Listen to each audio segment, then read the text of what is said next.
Welcome to Therapists Uncensored, a podcast where therapists freely speak their minds about real-life matters. Welcome to episode 20 of Therapists Uncensored. So, wow, what a week. The rallies and the activism and the intensity and the energy and the pain. We've certainly seen that from the chairs that we sit, and really from no matter which side that you come from, because the country's certainly divided. You're having big feelings either direction. And in one of the rallies, there was a sign. An African-American woman was holding a sign that said, "Where will you all be at the next Black Lives Matter rally?" which I thought was poignant. And a few weeks before that, there was a conference where there was many white therapists gathered, and there was one Black therapist who said, "You guys need to be," we were all struggling to talk about race and race relations and racial identity. And the Black therapist said, "White people need to be talking to white people about race. You don't need it. We're ahead of you. We're already talking about it. You guys need to catch up. You'll need to talk about it among yourselves." So we agree. And this is what this podcast is going to be about, racial identity. And we come at this with the full awareness of with a conscious awareness of what we can be aware of, because we know that there are things that we can't understand with our white privilege and our upper middle class access and our white identities. But with hat in hand, we do want to be part of the conversation, and we have guests on the show today that are going to help facilitate this. Rudy Lucas and Christine Schmidt. But before I do that introduction, I just want to say one thing, which is that this podcast is designed, or what we had in mind anyway, was as long as you are willing to engage in the conversation, then we want it to be welcoming. We don't want there to be shame either direction. This obviously does not include people who are just out to hate. So just don't even be thinking about that's not the conversation we're trying to have. But if you fall along a spectrum that you're interested in engaging and in relating, but you don't necessarily agree or understand, then that's the reach out, and that's the bridge that we're wanting to create. And that's part of why I asked some questions that might raise some eyebrows, like, what about reverse racism and things like that? We talk about that, and it gets very interesting.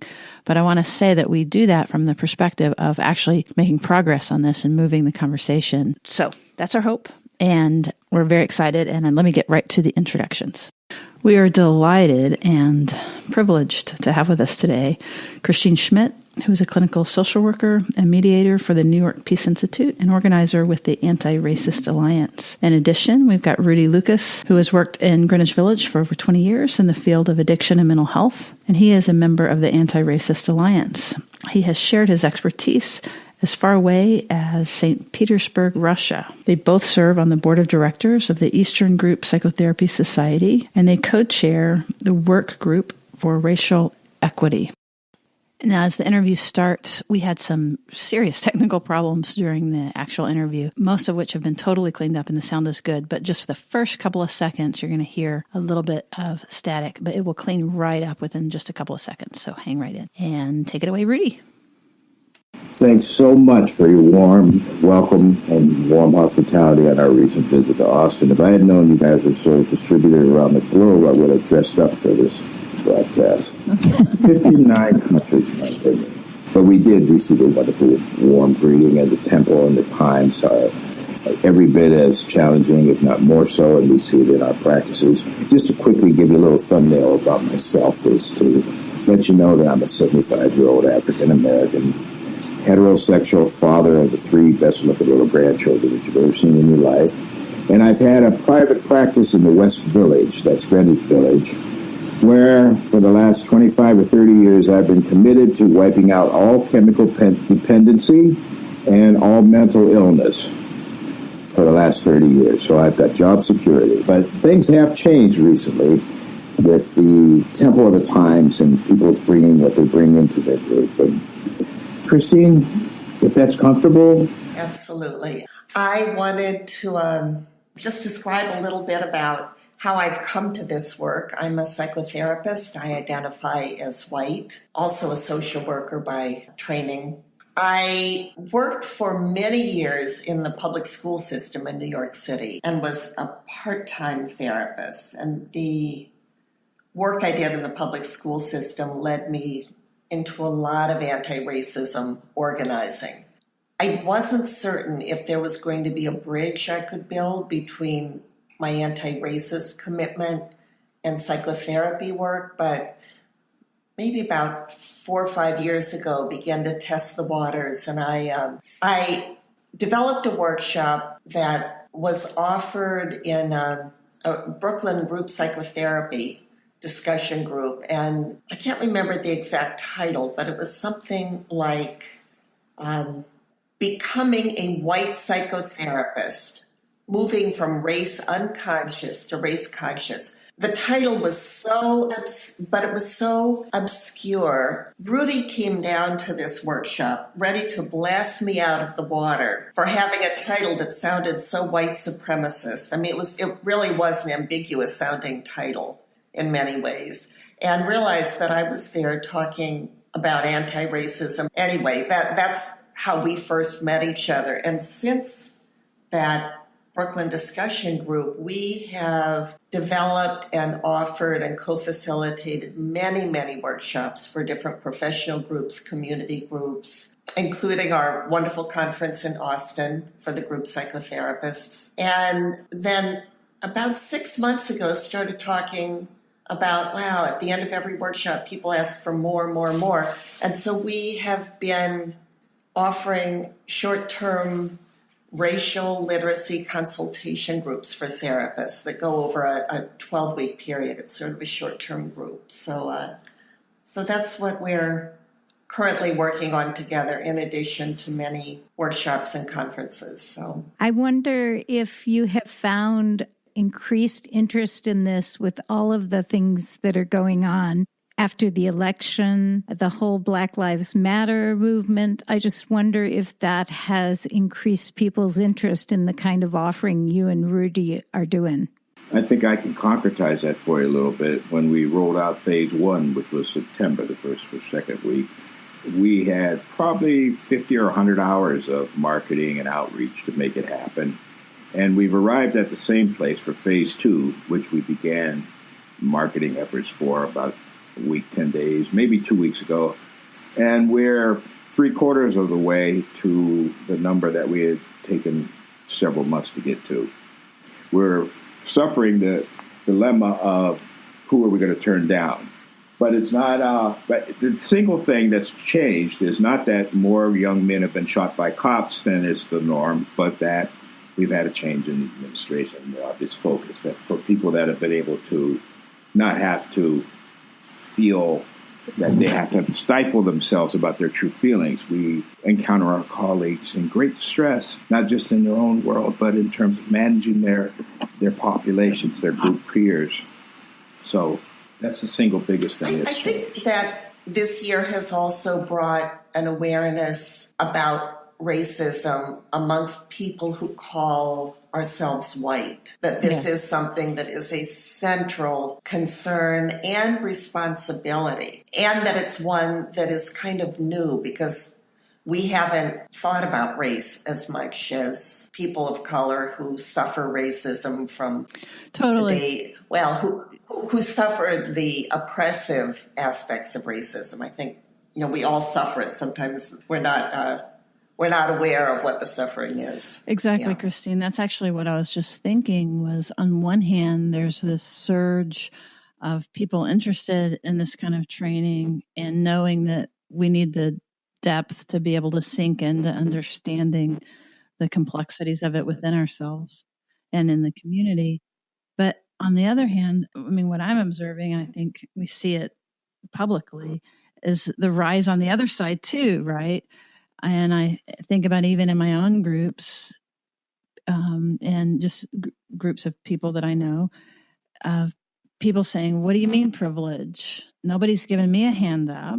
And understandably being, like you said, have never thought about it and don't understand it and don't know what people mean. How do we bridge that kind of a wide divide. And then, that's different than people burning an effigy or marching in sheets, of course. Yeah, it's a difficult place because we're not exposed to really thinking historically. And in order to understand privilege in this country, we have to be able to think and understand historically. I think one of the ways people who call ourselves white have been able to avoid thinking about racism for so long is because we've had a faulty definition of racism. And, think of it as, as Peggy McIntosh has so beautifully described, acts of meanness that a person from one group commits against a person of another group. And as long as we're thinking of racism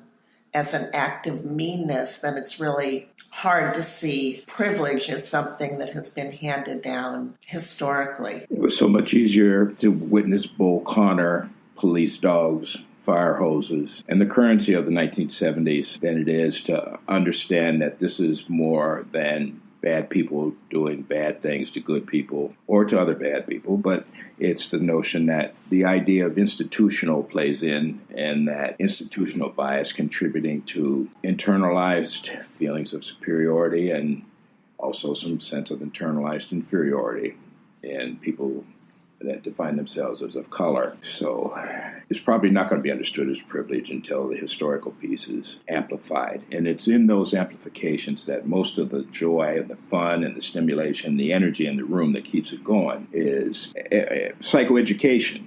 The notion that there are these people that have written about these things and thought about these things far longer than any of us. And when introduced to the chance to have some of these readings, and that's part of our commitment, is to provide an access page of resources and assets. We find that people reluctantly come off the dead center about, well, I'm not one of those people, and my family came here as immigrants. Kind of talk that we always get. We've begun to think of that as race avoidant, but we have had a justification for the kind of work that we do. Think supervision. We call it consultation, but for people who have taken a toe into the water, at least, they end up feeling a bit uncomfortable with, are they trafficking in new ways of thinking and acting and talking, and what parts of their history are still with them? So that's why Christine does a really wonderful help from a historical perspective.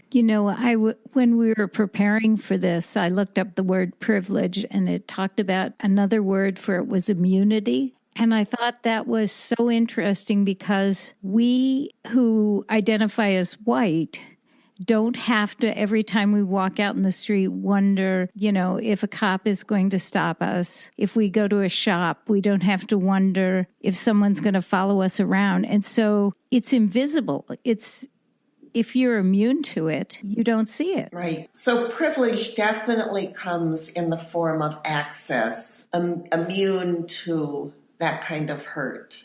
And it's been handed down historically, like who gets to live in what neighborhoods, who gets to go to what school. So what about the reverse racism? All lives matter. There's no such thing, from my point of view, of reverse racism, because the determining factor is access to power. And oppressed populations have never been known to have any kind of power sufficient to have their feelings, thoughts, and wishes codified into the law.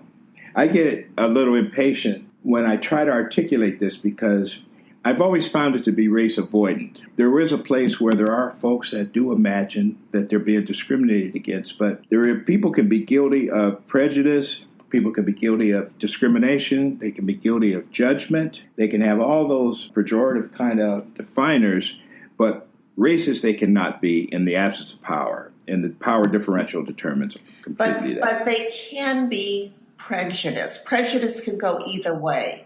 And, yes. And that's Absolutely. One of the distinctions that we really want to make. That racism has a very, very particular definition. As Rudy said, that critical piece has to do with power and historical power. That's a really, really good point. Whereas prejudice, and I even think about some of what you all have talked about with this continuum of Black identity and white identity. And there are periods along that continuum where that one might have a strong prejudice for or against one's own identity. Is that right? Mm-hmm. Absolutely. Yes. I mean, I often tell the story in the kind of statuses or the continuum of racial identity development that Rudy and I have worked from was developed by Janet E. Helms and William Cross. Their models of development definitely start from places of powerful internalizations of stereotypes and negative images of people of color, so that white people begin at this kind of general low stage of development really with very bigoted stereotype views. And as development kind of moves along that continuum from abandoning that kind of racist way of thinking to evolving a white identity, that internalized hatred has to be looked at and understood. And I mean, Rudy, you have done so much work with colorism. Yeah, which is that same kind of internalization of self-hatred. Rudy, could you define colorism for our listeners? Yeah, it was defined best for us by Alice Walker sometime in the 60s, when Alice Walker said that colorism can be understood as privilege or prejudice being bestowed upon a class of people, even same race people, when the determinant feature is the color of the skin. So are you talking about a lighter-skinned black person feeling they're superior to a darker-skinned black person?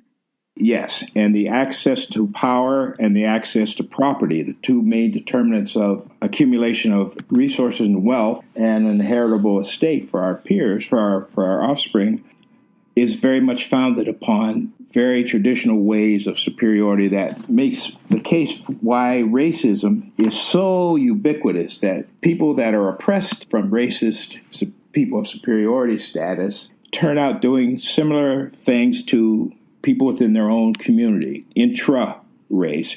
It starts with this notion of internalized inferiority, and the case that comes to mind is the dolls experiment that Dr. Kenneth and Mamie Clark had perfected in the 1930s and was the foundation in the early 50s, 1954, when Thurgood Marshall presented before the Supreme Court of the United States the results of this doll study, where children in a public school in Washington, D.C. were contrasted with a control group of students in New York City's public school upon the use of two dolls given to these children who were 7, 8, 9 years of age, and a series of 7 questions were introduced and asked. And we introduce in our workshops these images of these exact children with Dr. Clark in the background, where the two dolls that are introduced are exactly the same, except that one of them is got white skin and blonde hair.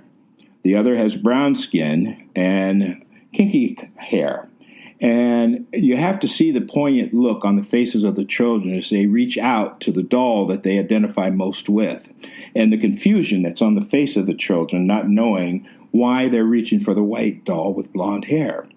And it was we don't have the time to go through the particulars of the 7 questions, but the net result convinced the court, the United States Supreme Court, that separate is in fact not equal. And that was Brown versus the Board of Education in 1954. You know, Rudy, I've seen some of those pictures and it's heartbreaking. It is exactly the word. And we have the literal pictures of the test with Dr. Clark in the images. And the looks on these dozen children, it's the intro into helping people understand how institutionalized is the imprint that has the determining feature. Because just as surely as these little children are invariably, 56% of the 56% of the children pick the wrong doll in terms of appropriate identification. They only went from their heart and from their spirit. But by the same token, superiority concepts are equally as internalized. And when people begin to look from those perspectives, we start to make some... and we internalize those ideas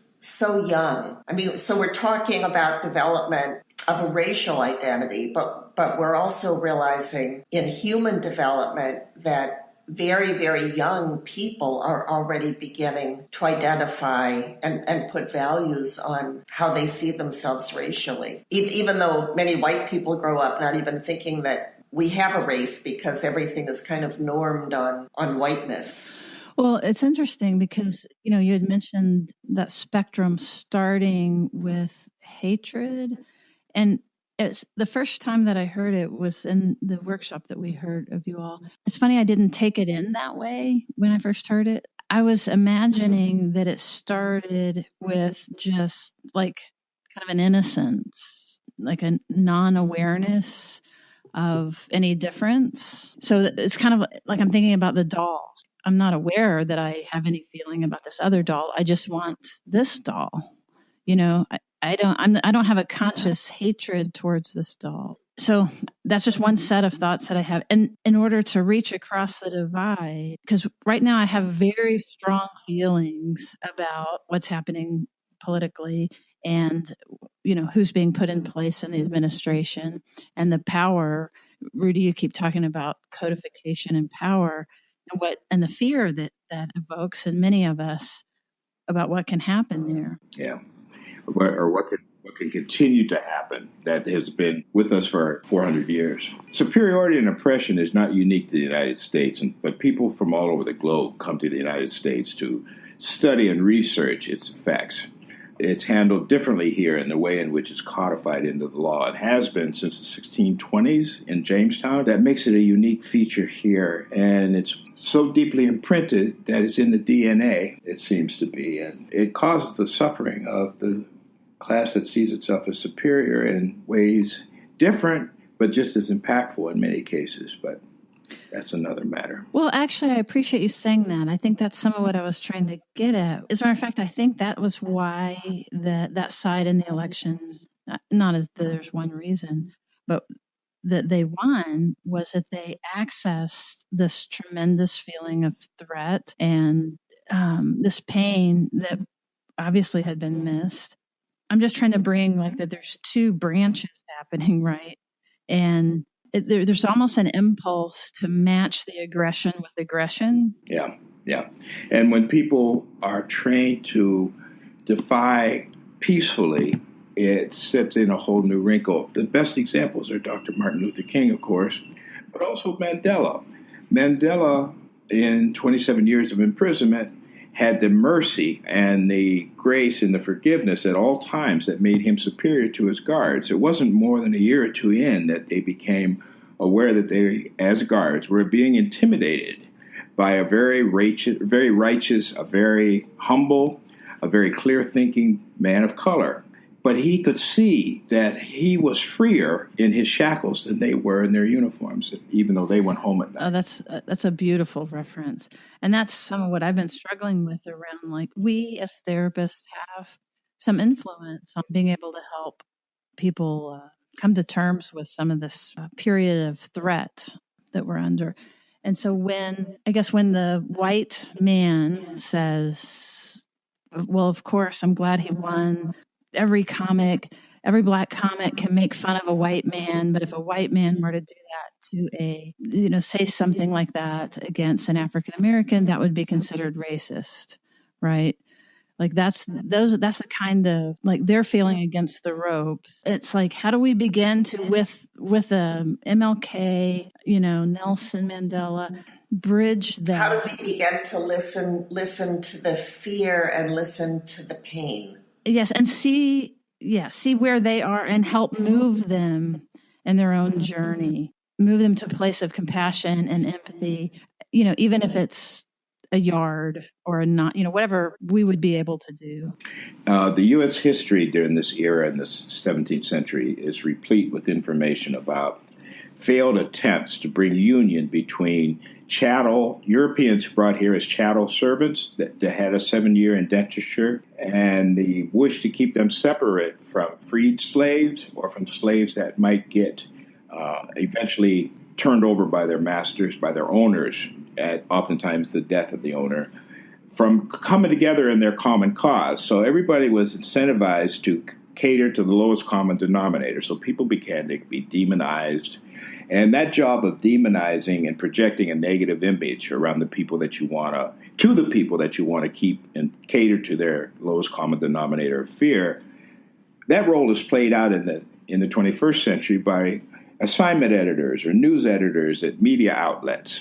At ABC, the person who decides what gets on the evening news at 6 and 11 is invariably going to lead with the most grotesque, the most bizarre kind of things. So we've always known about if it bleeds, it leads. But when studies are done and research conducted, it shows how disproportionately and how organized the portrayal is done in order to continue to demonize and contribute to fear and or superiority. But Sue, you're also asking, how do we begin to reach across that divide? How do we begin to make the connections? How do we begin? Maybe how do we as white people? Right, because Christine, think about some of our listeners, we're going to have people from all across the spectrum.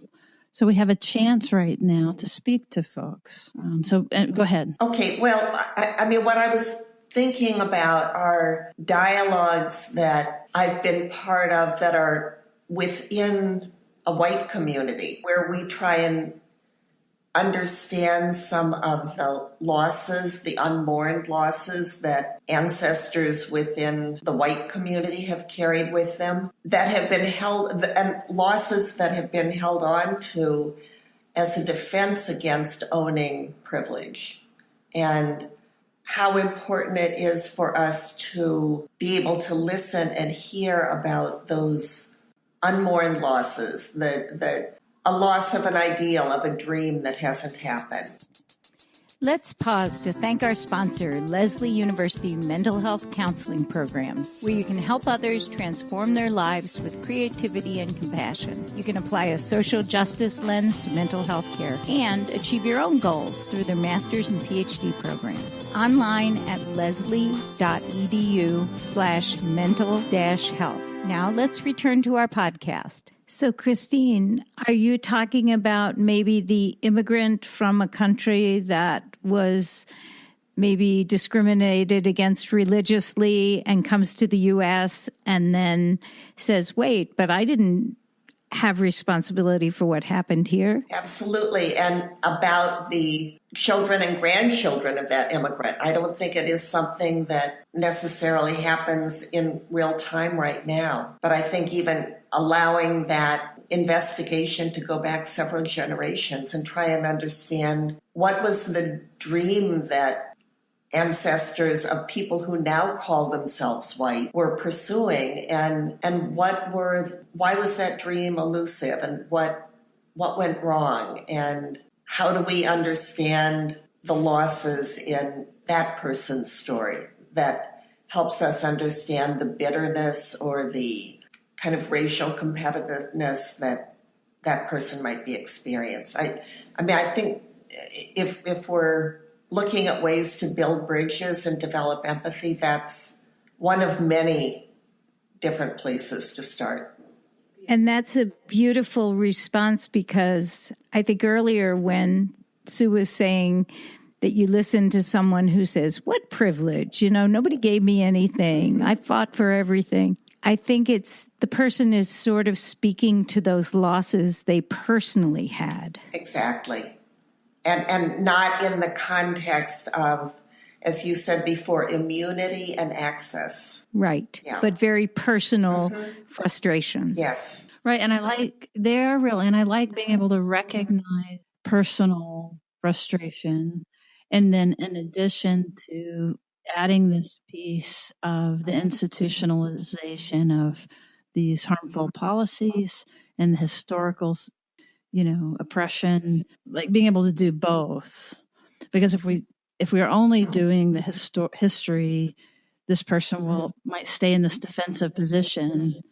And then if we only look at, hey, nobody's given me a hand up, if we only look at the individual, we lose the history and the institutional piece. Well, I think people are given a hand up, and that's part of the tempo in the community that I identify with, when access to the sources of stability and economic progress are usually homeowning, voting, employment, education. And in all of those standards, people of color have been historically manipulated out of those places by redlining for neighborhoods, by an unequitable distribution of job openings, the internalized feelings that come across the desk at a job applicant who's of color.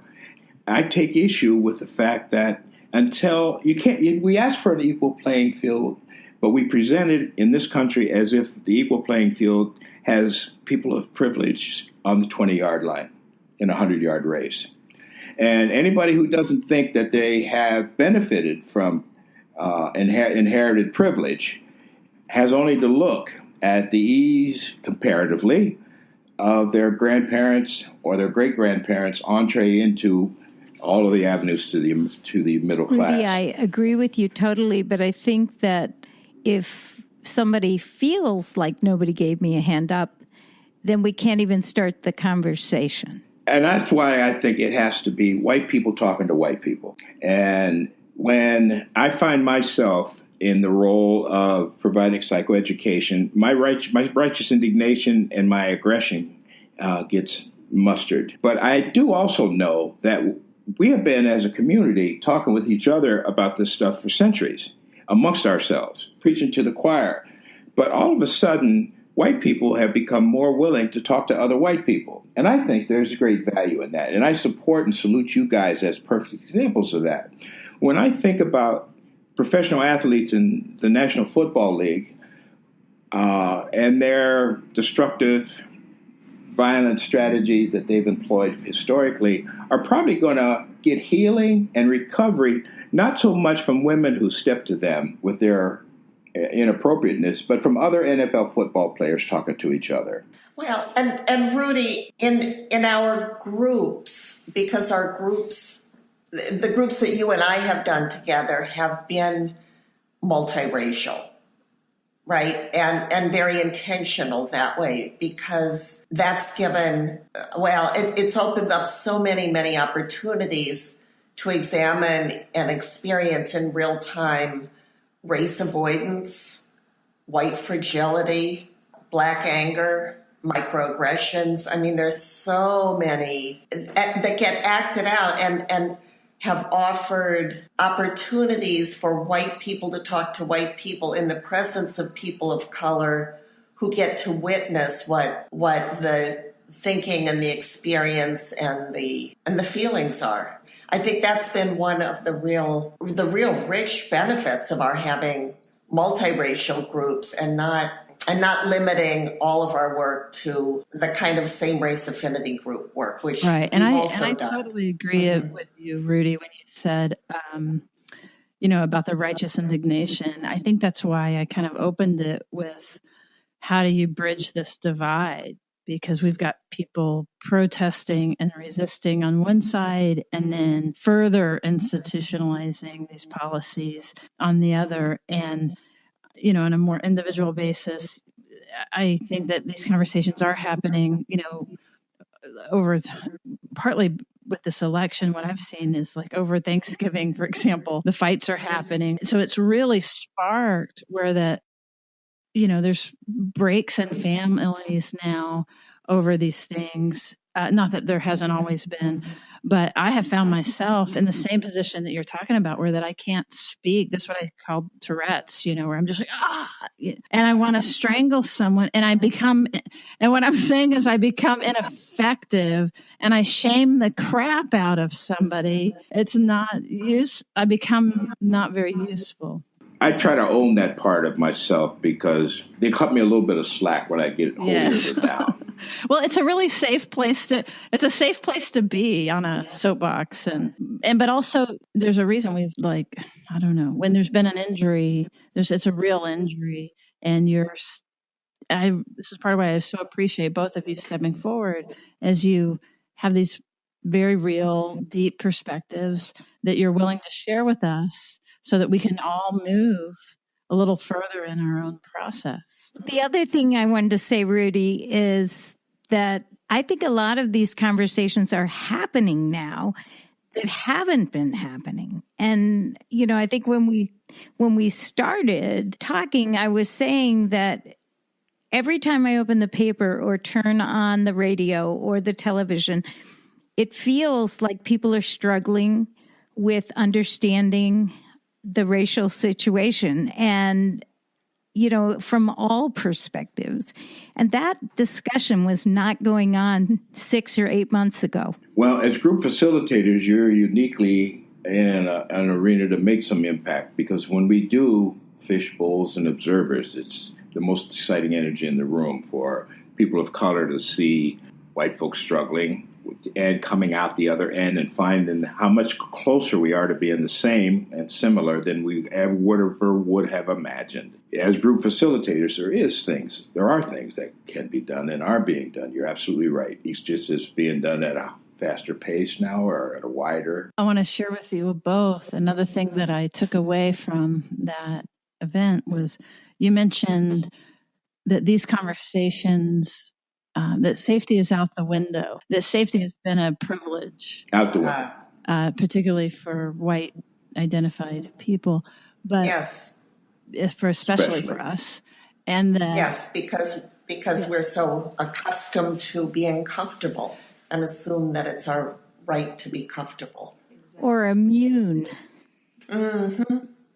And that you called for us to let ourselves be uncomfortable. Yeah. We could deliver on brave space, but not safe space. On brave space. That's right.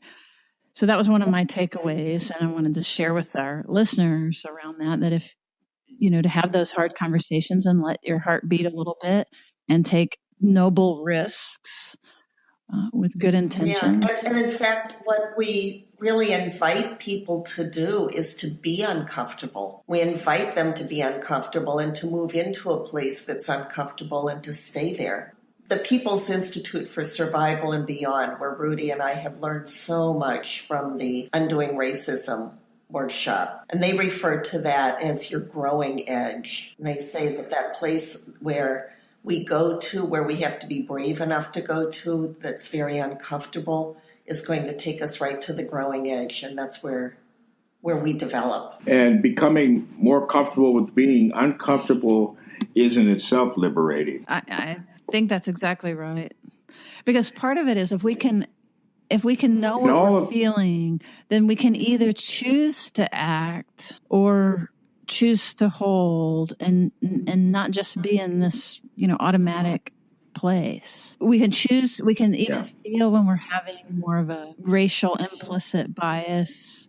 We'll have more of a chance to catch it. Well, and I think we also learn through practicing when to speak out more. And if somebody is saying or doing something that is racially offensive, then we practice and we learn ways of interrupting that, of calling.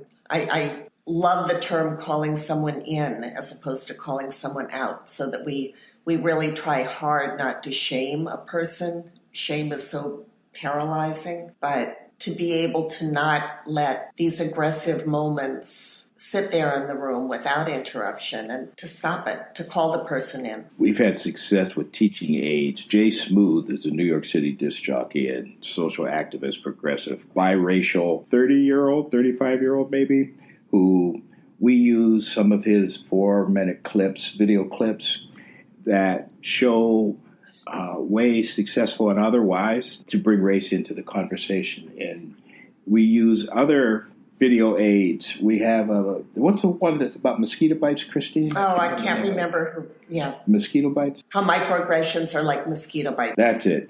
I wonder why I do this sometimes. Why am I so many times the other, where I might be the only or one of very few people of color in the middle of people in these dynamic tensions and struggle?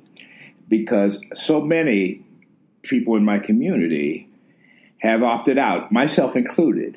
It wasn't until I met Christine that I became willing to dust off some of the stuff that I had put on the shelf and return to a life of civil activism. But being the other in a majority construct that so many people from my community have said, man, you got to let these people do that shit for themselves. I can't take it because it's hit the ball and drag Harry again. I can't carry these people up the hill. Well, I don't quarrel with that, but I have a fundamental need to witness that the world that I want to be part of and the people that I want to be connected to can, in fact, inform, expand, and grow. And I get to be witness to that as opposed to running away from it.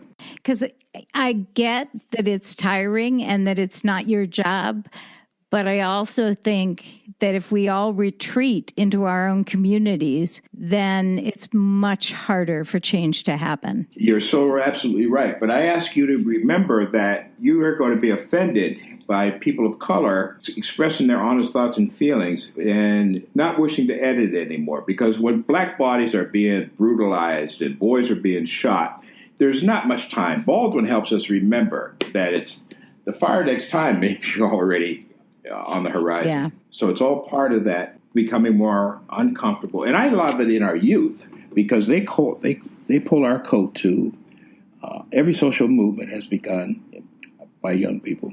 Right. Well, and I think that's what you and Sue were talking about when you talked about the brave conversations and making it was it a brave space? Brave space, yeah. We can deliver on that. We can't deliver on safety. And if we do deliver safety, it's all bullshit because no work's getting done.